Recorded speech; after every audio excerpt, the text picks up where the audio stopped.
Naam, shukrani sana Esther Mtebe kwa kuweza kutupitisha katika habari za michezo na burudani, na ndivyo ambavyo tunatamatisha habari yetu ya kutwa nzima leo kutoka hapa Channel 10 Plus. Mimi nikutakia usiku mwema, lakini nikuache na utabiri wa hali ya hewa kwa saa 24 zijazo.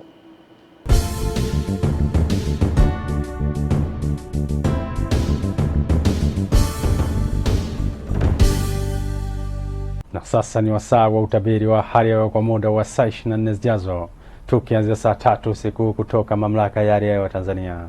Karibu.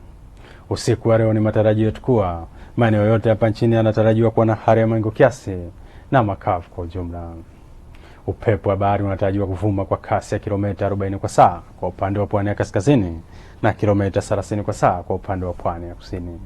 Hali ya bahari inatarajiwa kuwa na upepo mkali hususan katika pwani ya kaskazini. Ziwa Victoria, upepo wa ziwa unatarajiwa kuvuma kwa kasi ya kilomita 20 kwa saa. Hali ya ziwa inatarajiwa kuwa na mawimbi madogo. Ziwa Tanganyika, Ziwa Rukwa pamoja na Ziwa Nyasa, upepo wa ziwa unatarajiwa kuvuma kwa kasi ya kilomita 30 kwa saa. Hali ya ziwa inatarajiwa kuwa na mawimbi makubwa kiasi. Mamlaka ya Hali ya Tanzania inatoa angalizo na matarajio ya vipindi vifupi vya upepo mkali unaofikia kilomita 40 kwa saa kwa baadhi ya maeneo hususan katika pwani ya kaskazini ikihusisha mikoa ya Tanga, Dar es Salaam, Pwani pamoja na visiwa vya Unguja na Pemba. Tafadhali chukua tahadhari. Na kwa siku ya kesho ni matarajio yetu kuwa katika mikoa ya Kagera, Geita, Mwanza, Simiyu pamoja na Mara, mikoa hii inatarajiwa kuwa na hali ya mawingu kiasi, mvua na ngurumo katika maeneo machache na vipindi vya jua.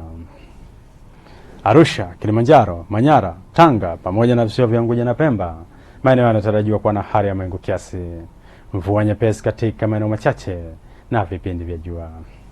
Maeneo mengine ya Rosari hapa nchini yanatarajiwa kuwa na hali ya mawingu kiasi na vipindi vya jua. Na mpenzi mtazamaji, mpaka hapa kutoka Mamlaka ya Hali ya Tanzania hatuna la ziada. Asante na nikutakie usiku mwema.